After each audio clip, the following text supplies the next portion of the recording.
The disturbing life of pharaohs in ancient Egypt. Boring history for sleep. Close your eyes and let the golden light of the Egyptian dawn spread before you. The year is sometime between 1300 and 1000 BCE along the banks of the Nile. The world's most powerful king stirs Pharaoh, the living god. Statues and wall carvings show the pharaoh as serene, mighty, and eternal. But the truth behind the palace walls is a life filled with suffocating ritual, crushing responsibility, and at times, loneliness. Imagine you are not a laborer or priest, but the pharaoh himself. Your day begins not in leisure, but in observance. At first light, the palace wakes in careful sequence. Attendants whisper through the dark, carrying perfumed water and fine linen. The ritual of cleansing is elaborate and never hurried. The pharaoh's body is washed, anointed, and dressed with layers of fabric and symbolic jewelry, each item invoking the god's favor. You must stand still for long periods, arms outstretched as priests recite spells to protect your spirit from the lurking dangers of the day ahead. Breakfast is ceremonial, not just a meal. The bread, beer, and figs you eat have already been offered to the gods. Even the act of eating is a performance, watched over by scribes and stewards who document every crumb. To be pharaoh is to be a symbol at every hour. Every act, from rising to eating to speaking, is laden with rules and expectations drawn from centuries of tradition. After breakfast, the window of appearances awaits. The pharaoh stands on a balcony so the people and priests can catch a glimpse. Proof that Egypt's protector is healthy and strong. The crowd may chant, weep, or simply stare. To the people, you are the axis of the world, the one whose heartbeat keeps the Nile flowing and the crops growing. For you it is another performance, another moment when the world's hopes rest on your shoulders. Then, the business of government fills the rest of the morning. You preside over court, listen to petitions from courtiers, scribes, and city governors. You must decide disputes, approve construction projects, and manage the endless bureaucracy that keeps Egypt running. Granaries, tax collectors, temple estates, irrigation canals. No decision is small. Every choice is a matter of state, and even the simplest question: should grain be sent to a famine-struck village? Should a nobleman's son be punished for blasphemy? Is weighed and debated by a roomful of officials before reaching you. Yet you are never truly alone. A throng of courtiers, advisors, priests, and servants accompany you everywhere.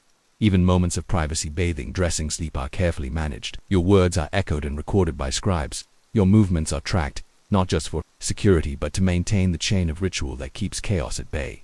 Religious duties fill much of the day. At appointed hours, you must lead or witness rituals at the great temple's offerings of incense and bread, the slaughter of sacred cattle, the recitation of hymns and prayers.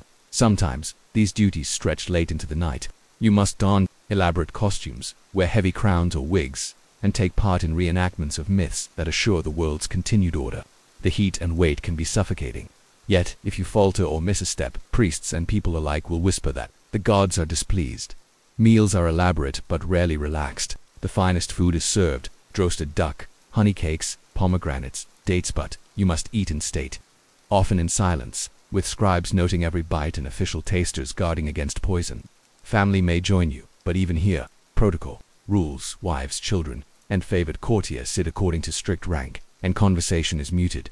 You may long for the laughter and freedom of ordinary life, but those are luxuries you will never know. At night, the palace is locked and guarded. Even sleep is watched. Attendants and magicians recite protective spells to keep away bad dreams and restless spirits. You may lie awake, mind racing with anxieties, the threat of rebellion, rumors from foreign lands, the ambitions of scheming nobles, the judgment of the gods. In the morning, the cycle begins anew, unchanged for years. For all the wealth, power, and luxury, life as pharaoh is a relentless balancing act satisfying the demands of gods and people, tradition and politics, ritual and personal longing. To falter is to risk not just your life but the fate of Egypt itself. But what lies beneath this carefully managed world? What secrets and dangers haunted the pharaoh's private life? And what price was paid for the appearance of divine perfection? The torches flicker in shadowed hallways as you, the pharaoh, retreat from the endless ceremonies and public gaze. Yet even in these inner sanctums, privacy is a luxury rarely granted. The palace is a labyrinth: courtyards, chapels, and gardens, hemmed in by walls and guarded by loyal but ever watchful eyes. Every stone seems to echo with the footsteps of attendants, priests, and spies. Here, in the cool gloom behind closed doors, the burdens of royal life weigh heaviest. To rule Egypt is to live surrounded by suspicion, jealousy, and danger. The very blood in your veins is both your privilege and your curse. Siblings, cousins, and distant relatives all have claims, real or imagined, upon the throne. Some are rivals, some are pawns in the games of ambitious mothers, aunts, or high priests.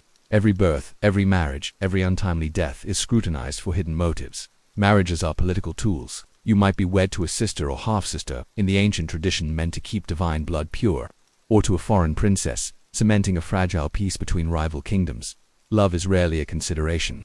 Wives and concubines jockey for favor, seeking to secure the future of their children, for the only thing more perilous than being born a pharaoh's heir is being born his sibling. The nursery, is as much a battlefield as any plain along the Nile. Intrigue permeates every level of palace life. Trusted advisors can turn overnight into conspirators. Viziers and generals nurse their own ambitions. Spies are everywhere. Eunuchs, scribes, even lowly servants, all feeding information up the palace hierarchy. Letters are intercepted, conversations reported, and the faintest hint of dissent is enough to spark an investigation or a discreet execution. Religious authority is both a shield and a snare. As Pharaoh, you are the chief priest of every temple, responsible for maintaining the sacred order of the universe. This authority makes you a rival to the powerful priesthoods, especially those of Ammon or Osiris, who control vast estates and wield influence to rival your own. Alliances are forged and broken in the shadows of the great temples. High priests have been known to enthrone or depose pharaohs, and their favor is never permanent. Physical threats are a constant shadow. You eat only what tasters have sampled, drink only from sealed jars, and sleep surrounded by loyal guards. Yet poison, knife, or plot may strike at any moment.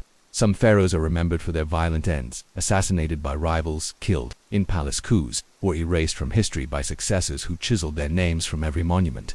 The price of failure is not just personal, but cosmic. If you falter, if the Nile fails to flood, famine strikes, or foreign enemies advance, your subjects will whisper that you have angered the gods. Drought, plague, or defeat are seen not as misfortune, but as the result of divine displeasure. The pressure to appear perfect, unerring, and eternal is unrelenting. In moments of doubt, you might seek comfort from trusted confidant, childhood friend, a wise mother, or a favored courtier. Yet trust is rare, and every friendship must be weighed against the risks. Even in the most intimate conversations, words are chosen carefully, secrets kept close. Many pharaohs have found solace only in their own reflections, or in whispered prayers to gods who may or may not be listening. Despite the dangers, the trappings of power are ever present. You are surrounded by luxury, gold, lapis lazuli, perfumes from Punt, and silks from far lands. Musicians, dancers, and poets perform nightly to soothe your cares. Yet every pleasure is tinged with suspicion. Is the singer loyal, or a spy? Is the cupbearer honest, or a tool of some rival? Even relaxation is a performance, watched and measured by others. As the night deepens and the palace quiets, you may walk alone among the columns, listening to the distant hum of the city beyond the walls. The loneliness of kingship is profound. You bear the hopes and fears of a nation, knowing that, in the end, all your efforts may be undone by a single act of betrayal or a turn of fate. But what happens when a pharaoh dies?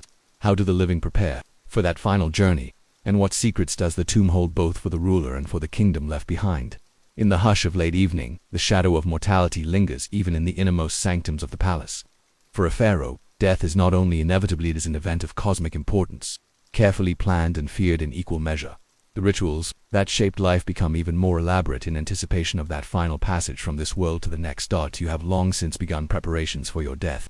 From the first day of your reign, teams of skilled artisans have labored in secret to carve your tomb deep within the cliffs of Thebes or the sands of Saqqara. Plans are drawn, redrawn, and expanded as your reign continues. Each year adds another corridor, another chamber, another layer of painted stories, meant to guide your spirit through the treacherous holes of the afterlife. Embalmers and priests are among the most trusted figures in your court, for it is they who hold the secrets of preservation and resurrection. The process of mummification is a sacred craft. Your body will be washed, anointed, wrapped, and transformed into a vessel worthy of eternity.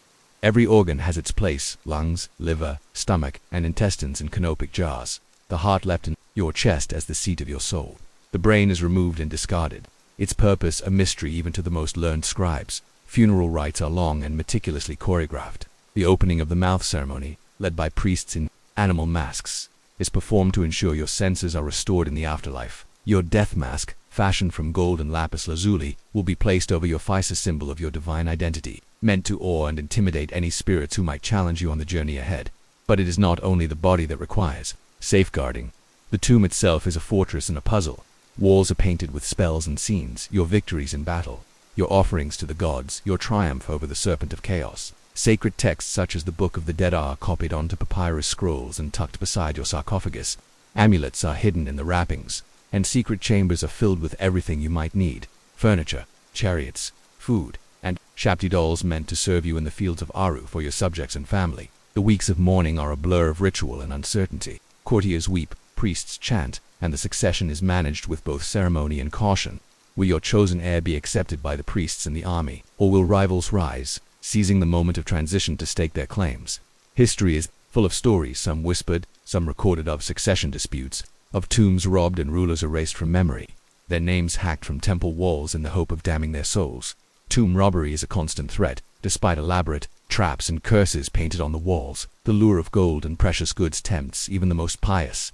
Many tombs are breached within decades of being sealed, their treasures scattered, their bodies desecrated. Yet some, like Tutankhamun's, remain hidden for millennia, only to be rediscovered in modern times, providing a fleeting glimpse into a vanished world and reigniting wonder at the lengths taken to secure immortality. For all the fear and uncertainty, there is hope in these rituals. Egyptians believed that if the right words were spoken, the right offerings made, and the right rituals performed, the pharaoh's soul would be welcomed into the company of the gods, sailing with Ra across the sky, watching over the world as an eternal presence. It is both comfort and burden, the promise of endless life, but only if every detail is perfect. In the end, the pharaoh's story is one of paradox. To be a god-king is to possess unimaginable power, but also to be imprisoned by duty, ritual, and the unyielding expectations of both gods and people. The legacy of the pharaoh endures not just in stone monuments, golden masks, or mummified remains, but in the echo of their struggles, their endless striving to order a world that always threatened chaos. As you drift to sleep, think of the silent tombs beneath the sands, the painted walls still vivid after 3,000 years, and the patient, unending march of time. The burdens of kingship may have ended, but the pharaoh's presence lingers in every sunrise over the Nile, every whisper of desert wind, and every story told beneath the shadow of a pyramid.